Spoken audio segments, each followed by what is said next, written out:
Bueno, ya le hemos dado cuenta de la gran polémica que ha suscitado en México entre el gobierno federal y gobiernos estatales el tema de las cifras sobre la inseguridad. El secretario de Gobernación se lanzó esta semana en contra de varios gobiernos estatales que, a su juicio, pues no han cumplido adecuadamente con las tareas de seguridad, y esto pues provocó la reacción de por lo menos dos de ellos, principalmente el gobernador de Jalisco, Enrique Alfaro, que le respondió mediante un video. Pero ¿qué es lo que dicen las cifras en realidad? Porque ya sabe usted, las cifras pues siempre las puede manejar uno pues a gusto y conveniencia, pero los datos duros, ¿qué es lo que dicen? Lo vamos a platicar con Ricardo Márquez Blas, especialista en temas de seguridad, con quien conversamos muy a menudo aquí en la primera emisión. ¿Cómo estás, Ricardo? Muy bien, estimado Pascal, con gusto saludarte y al auditorio también. Oye, pues me da la impresión, a ver si no me equivoco y por eso te lo pregunto, que cometió, digamos, o tuvo un sesgo el secretario de Gobernación al aludir a los números globales de las cifras de incidencia delictiva y no a los números o a las tasas por cada 100,000 habitantes. Y lo digo en parte porque durante la pandemia de COVID, recuerdo muy bien que el presidente López Obrador pues siempre se refería a los países más afectados, teniendo en cuenta los datos por número de habitantes, pero en este caso el secretario de Gobernación lo hace al revés. ¿O qué te parece a ti? Claramente el indicador, el número que debe tomarse es la tasa, porque así se relativiza y se puede hacer la comparación adecuada entre entidades o entre países que tienen tamaños muy distintos. Por eso se puede hacer la comparación de países como la India, que tiene una gran población, con México o Estados Unidos con México, porque se relativiza en términos, digamos, de tasas como de 100,000 habitantes, que es una medida usual. Entonces, claramente los datos que se deben tomar es en tasa por cada 100,000 habitantes. Y en este caso, los homicidios, en el caso nacional, los homicidios deben medirse también una tasa por cada 100,000 habitantes. Uh -huh. Y asiste, tiene razón en este caso el gobernador de Jalisco, porque en esta circunstancia Jalisco aparece hasta el lugar 12 en la tasa de homicidios por cada 100,000 habitantes, y efectivamente, antes de Jalisco, hay 9 entidades que actualmente están siendo gobernadas por Morena, con tasas por cada 100,000 habitantes mayores a las que registra la entidad de Jalisco. Y lo mismo en el caso de la incidencia delictiva general. Jalisco aparece en el número 19 a nivel nacional, y hay cuando menos 8 entidades antes gobernadas por Morena, que están antes que el estado de Jalisco. Bueno, en lo que va del año, de hecho, los seis primeros lugares, si uno toma en cuenta homicidios por cada 100,000 habitantes, pues son estados gobernados por Morena. Sí, sí, sí, claramente Zacatecas, Baja California, Colima. Colima, Colima están a la cabeza de estos, y con mucho, es decir, no es poca la ventaja que tienen Uh -huh. respecto de la comparación con otras entidades federativas. Eh, Ahora, sí, perdóname, no, perdón, adelante, adelante, por favor. hay una cosa que me parece que es un factor que es muy Uh importante, -huh. que se pasa por alto, y que en todo caso cae también en el ámbito de las autoridades federales.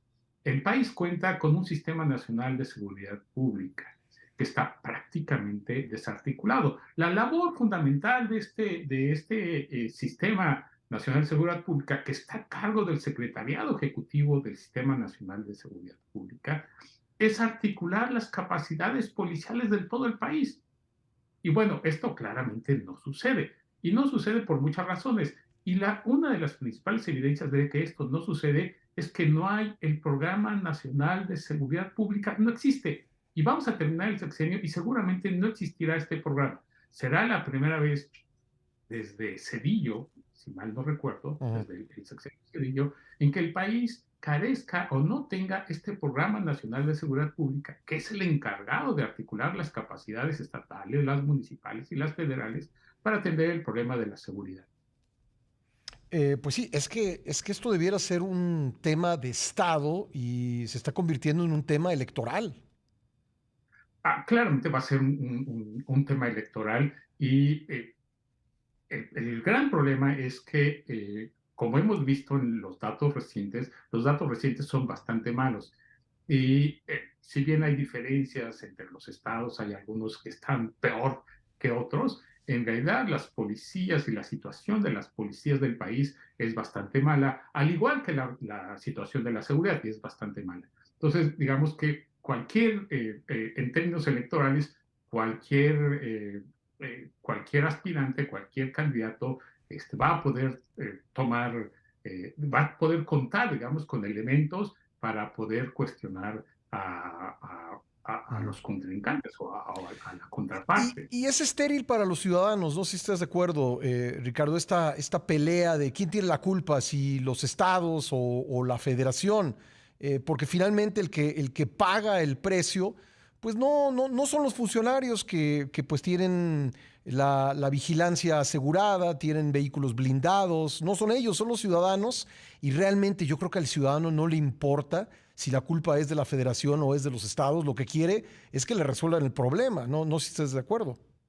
No, totalmente de acuerdo. Al ciudadano lo que le interesa es tener las condiciones para poder desarrollar una vida con niveles de seguridad y de tranquilidad normales, para poder ir a su trabajo sin tener temor a que lo asalten, para poder llevar a los hijos a la escuela también sin temor a que lo asalten a él o le suceda algo a los hijos, para poderlos llevar a caminar, para poder llevarlos al parque, para poder salir en bicicleta. Lo que le interesa eso es al ciudadano. A la hora que el ciudadano paga sus impuestos, no le dicen, y mira, es que esta parte de los impuestos va a ir para la seguridad y esta parte de tu impuesto va a ir para las corporaciones policiales estatales o para las del municipio o para la federación. El ciudadano lo que le interesa efectivamente es tener una vida tranquila. Pues sí, es una pena que esto se esté convirtiendo en un tema electoral y sobre todo que pues ese juego con las cifras que insisto, pues cada quien las puede encontrar la manera de manejarlas a su conveniencia, ¿no? Y creo que claramente el secretario de Gobernación lo ha hecho al hablar de, pues digamos, de los totales en el caso de los asesinatos y no de las tasas por cada 100,000 habitantes, que es como se debe comparar. Oye, además hay otra cosa que es muy importante, Pascal, que es la propia autoridad lo ha dicho no una, sino varias veces, particularmente en el tema de los homicidios. Los homicidios están, el 75% de los homicidios o 7 de cada 10 homicidios que se cometen en el país, y hablo de los homicidios dolosos, están vinculados al crimen organizado. Uh -huh. Y el crimen organizado, el delito del crimen organizado es competencia exclusiva del gobierno federal. Así que si estamos hablando de homicidios dolosos, el 75% del pastel le corresponde al gobierno federal. Y aquí claramente la inconsistencia es absolutamente profunda. ¿Sabes cuántas averiguaciones previas o carpetas de investigación tiene la Fiscalía General de la República por homicidio? ¿Cuántas? Cero. Uh -huh. Bueno. Cero. Y eso aceptando que la afirmación de la propia autoridad federal Uh -huh. que el 75% de los homicidios que se cometen en el país están vinculados al crimen organizado. Bueno, pues ahí están datos muy concretos, pero yo insisto, como dices tú, Ricardo, quisiera ver un programa nacional de seguridad y quisiera ver a los gobiernos de todos los niveles y a todos los partidos políticos unidos en torno de esta causa que a los ciudadanos nos afecta y nos importa. Te agradezco mucho que nos hayas acompañado nuevamente. Mil gracias, como siempre, Esteban Pascal. Gracias, Ricardo Márquez Blas, especialista en seguridad.